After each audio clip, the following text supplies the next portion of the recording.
Hey, what's up guys, this is about another video, and today I'm going to be doing a full review of the Samsung Galaxy S10 5G in 2022, where so I'm going to be talking about how the various features have held up, and is it still worth buying in 2022.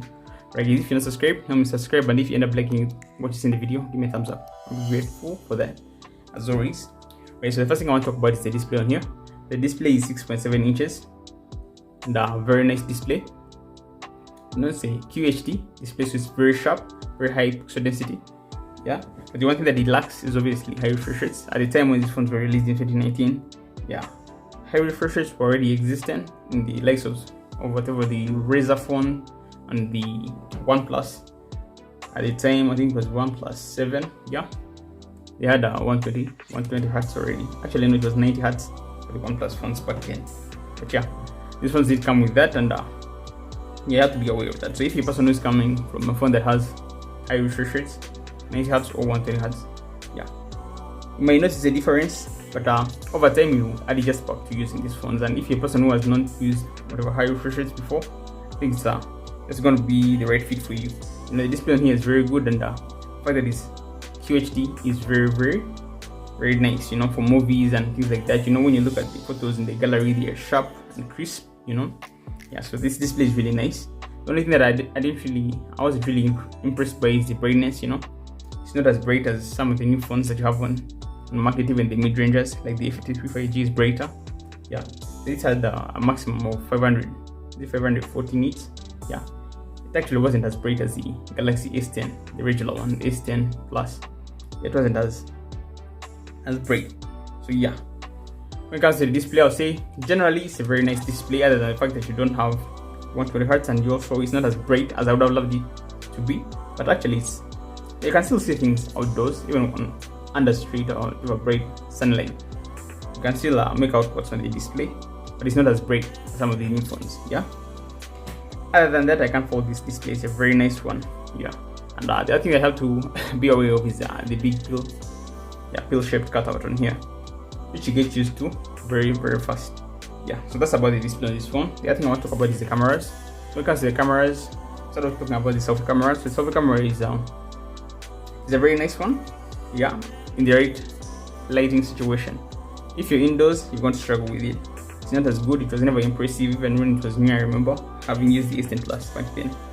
Yeah, I was never impressed by the front-facing camera on this phone indoors, you know, or in a low light setting.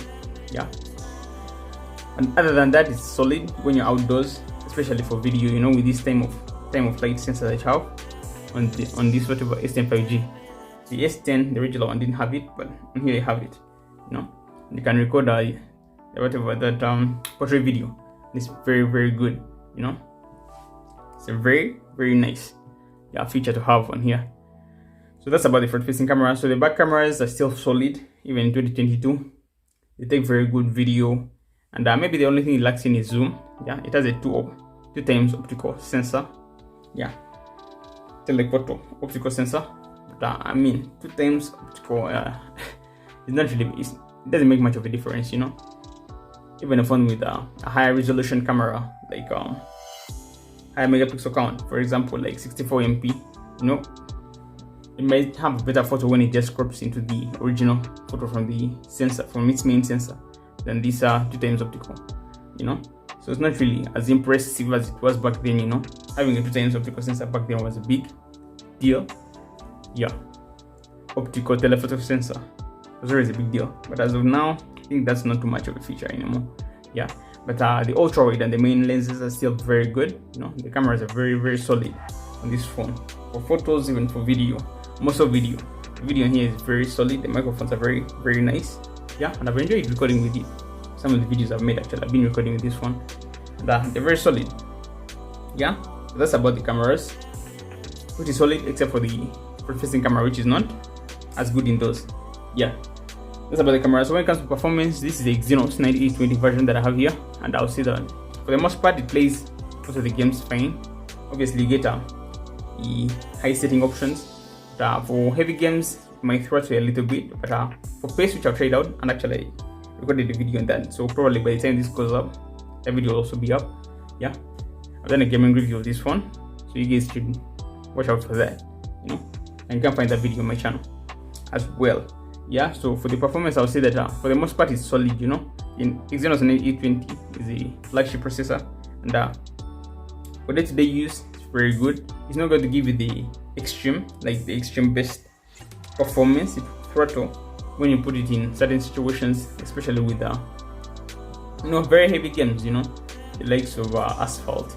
For example, if you play Asphalt at the very high settings, you will notice that there are some frame drops here and there, especially over a longer period of time. But for pace that I tried out, it was okay. Played it fine, no problems, no issues whatsoever. So yeah, that's on the performance side of things. No issues whatsoever. It's very okay, yeah, and smooth, So we're talking about the software now. Software is it's a major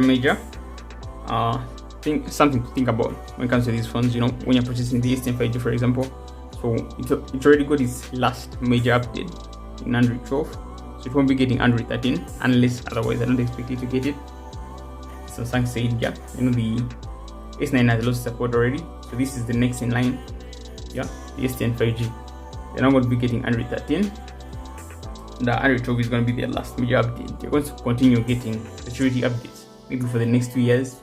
Yeah, security patches here and there. Right now, it's getting them quarterly, like every few months. You get a patch.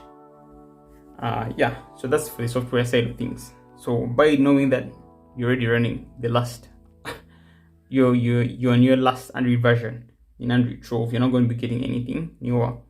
But that's not necessarily a bad thing, The phone is stable, has no issues, and updates are only necessary maybe for security.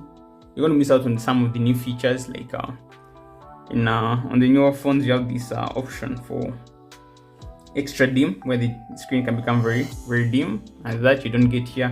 You don't get Google Discover on the left side of the screen. You can only have free, which I'm not so happy to use, so I disabled it. On the left side of the screen, as you guys know, you can have Google Discover on the newer phones, the likes of the A53 or anything released a little later. Yeah, you don't have that with these phones. Yeah, so that's something to take note of when it comes to the software side of things.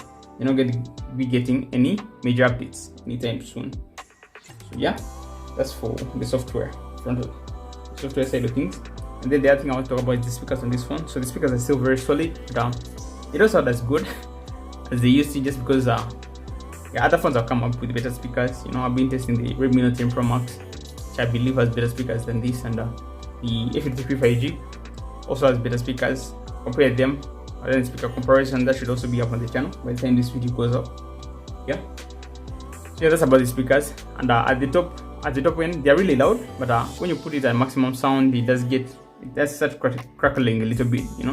Sounds like it's pushing more sound than it should be doing, especially for this upper speaker right here.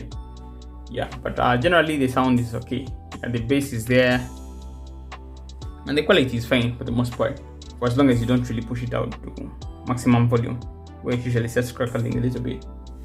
Yeah, that's for the speakers. And for the battery life on this, the battery is solid, no issues. I haven't really had issues with the battery on this, and this is the Exynos variant of the phone. It charges at the maximum of 25 watts, which I believe it was the only one in the S10 lineup back in the day that supposedly fast charging 25 watts. Yeah, so that's a very good feature to have, because even the newer phones still only support 25 watts. So yeah, still pretty fast. But if you compare it to mid-ranges like from Xiaomi, obviously this is far behind. Phones charge at 120 watts and 66 watts, 67 watts. So 25 watts is not really fast in 2022, but yeah, it's sufficient for the most part. It's good enough to charge the phone under 1 hour and 30 minutes. It should be fully charged without any issues. So yeah, that's about this phone, guys. Don't really have a lot of gripes with it. Maybe the only thing you should be considering seriously is the software. If you're planning on using it for a long time, you're going to be stuck with Android 12 for the most part, and you're still going to be getting security patches, which are what is most important, to be fair. The only thing you're going to be missing out on is the new features that come with the likes of Android 13, but Android 13 is going to be very similar to Android 12. So yeah, for now it's still a very nice buy, I guess. And for the price of it, I think it's a solid phone. And when it comes to the camera, you're going to have very good video, something that you can get from mid-rangers even today. The video in here is very good, and it's also very versatile. You have a time of flight sensor, you can do portrait video, very nice features here and there. So yeah, that's it for the video, guys. Thank you guys for watching, and I'll catch you guys in the next video. Peace out.